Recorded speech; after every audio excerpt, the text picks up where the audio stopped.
Hi friends, welcome to Indian recipes Tamil பொண்ணு. இன்றைக்கி நம்ம சேனலில் கத்திரிக்காய், முருங்கைக்காய், மாங்காய் வச்சு சாம்பார் தூள் சேர்க்காமல் வீட்டில் இருக்க மிளகாய்த்தூள், மல்லித்தூளை வச்சு எப்படி சாம்பார் சுவையாக செய்யலான்னு பார்க்கலாம். அதற்கு ஒரு ப்ரெஷர் குக்கரில் 75 கிராம் துவரம்பருப்பு எடுத்துக்கலாம். 2 தடவை அலசிட்டு அது மூழ்கிற அளவு தண்ணி சேர்த்துட்டு ஒரு அரை மணி நேரம் ஊற வச்சுக்கோங்க. அதில் பார்த்திங்கன்னா ஒரு அரை டீஸ்பூன் மஞ்சத்தூள், 1/4 டீஸ்பூன் பெருங்காயத்தூள், 1 டீஸ்பூன் அளவு நல்லெண்ணெய் சேர்த்துக்கலாம். நல்லெண்ணெய்க்கு பதிலாக நீங்கள் விளக்கெண்ணெய் கூட சேர்த்துக்கலாம். இதெல்லாம் சேர்த்து ஒரு அரை மணி நேரத்துக்கு அப்புறமா நல்லா இதை ஒரு 5 விசில் வர்ற வரைக்கும் எடுத்துக்கோங்க. பருப்போட தன்மையை பொறுத்து அது வேகிற நேரம் மாறுபடும்.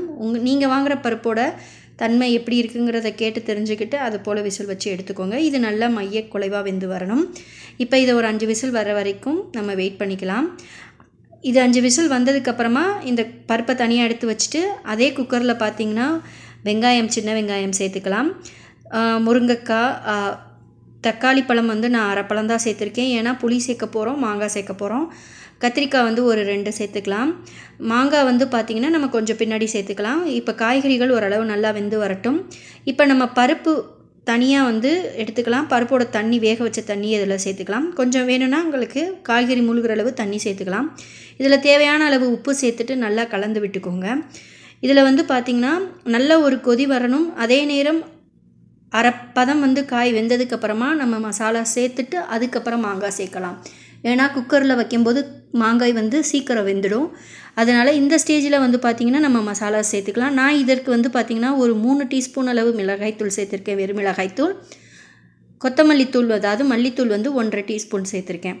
இதெல்லாம் சேர்த்துட்டு நல்லா கலந்து இதனோட ராஸ்மெல் போகிற வரைக்கும் வெயிட் பண்ணுங்கள். அது ஒரு 3 நிமிஷம் நல்லா கொதிக்கட்டும். அப்போ தான் அதோட பச்சை ஸ்மெல் போகும். மசாலாவோட பச்சை ஸ்மெல் போனதுக்கப்புறமா நம்ம மாங்காய் சேர்த்துட்டு இதை ஒரு விசில் வச்சு எடுத்தால் போதும். காய்கறி ஒரு விசிலுக்கு மேலே போயிடுச்சுன்னா குலைவாயிடும். அதனால் ஒரு விசில் கரெக்டாக காய்கறிக்கு வச்சுக்கோங்க. இப்போ பார்த்திங்கன்னா நம்ம மாங்காவை சேர்த்துடலாம். இந்த ஸ்டேஜில் மாங்காவை சேர்த்துட்டு நம்ம இதை ஒரு விசில் வச்சு எடுத்துக்கலாம். விசில் ப்ரெஷர் போனதுக்கப்புறமா நம்ம இதுக்கு ஒரு தாளிப்பு கொடுக்கணும். அது எப்படிங்கிறத நம்ம இப்போ இனி பார்க்கலாம். இப்போ பாருங்கள், நல்லா மிக்ஸ் பண்ணிவிட்டு ஒரு விசில் போனதுக்கப்புறம் நான் எடுத்து காமிக்கிறேன். பாருங்கள், காய்கறிகள் எவ்வளோ குலைவாக வேகாமல் நல்லா பதமாக வெந்திருக்குன்னு. இப்போ ப்ரெஷர் போனதுக்கப்புறம் ஓப்பன் பண்ணி பார்க்கலாம். காய்கறி எல்லாம் நல்லா வந்துடுச்சு. இந்த ஸ்டேஜில் நம்ம இதுக்கு ஒரு தாளிப்பு கொடுத்துடலாம். அதற்கு முன்னாடி இதில் நம்ம பருப்பை தனியாக எடுத்து அரைச்சி வச்சுருக்கோம், அதை சேர்த்துக்கலாம். பருப்பு நல்லா வெந்துருந்துச்சுன்னா மற்ற வச்சு கடைஞ்சாவே உங்களுக்கு பருப்பு நல்லா குலைவாக வந்துடும். இது கொஞ்சம் ஒரு மாதிரி இருந்ததுனால நான் என்ன பண்ணிட்டேன்னா மிக்சர் ஜாரில் போட்டு அரைச்சிட்டேன். ஏன்னா மத்தில் கடையலை முடியலை. அதனால் இப்போ பார்த்திங்கன்னா பருப்பு சேர்த்துட்டு நல்லா ஒரு கொதி இந்த மாதிரி வந்ததுக்கப்புறமா புளி தண்ணி 1 டேபிள் ஸ்பூன் அளவு சேர்த்துக்கலாம். மாங்காய் சேர்த்துருக்கிறதுனால புளியோட அளவு கம்மியாக சேர்த்துக்கோங்க. நார்மலாக மாங்காய் சேர்க்காமல் வைக்கும்போது நீங்கள் 3 டேபிள் ஸ்பூன் அளவு கூட நீங்கள் புளி தண்ணி சேர்த்துக்கலாம். இப்போ உப்பு செக் பண்ணிவிட்டு பத்தலாட்டி உப்பு ஆட் பண்ணிக்கோங்க. எனக்கு உப்பு பத்தாதனால உப்பு சேர்த்துட்டேன். இப்போ இதெல்லாம் நல்லா கொதி வந்ததுக்கப்புறமா பாருங்கள், நல்லா கொதி வந்துட்டுருக்கு. இந்த ஸ்டேஜில் நம்ம ஸ்டவ்வை ஆஃப் பண்ணிவிட்டு தாளிப்பு கொடுக்க போகிறோம். அதுக்கு ஒரு பாத்திரம் வச்சுக்கலாம். அதில் நான் இன்றைக்கி சன்ஃப்ளவர் ஆயில் சேர்த்துருக்கேன். உங்களுக்கு என்ன சேர்த்து தாளிப்பீங்களோ அதை சேர்த்துக்கோங்க. நான் 1 டேபிள் ஸ்பூன் அளவு சன்ஃப்ளவர் ஆயில் சேர்த்துருக்கேன். அதில் அரை டீஸ்பூன் அளவு கடுகு, கொஞ்சமாக வெந்தயம் சேர்த்துட்டு 1 டீஸ்பூன் அளவு சீரகம் சேர்த்துருக்கேன். 1 காய்ந்த வரமிளகாய் சேர்த்துருக்கேன்.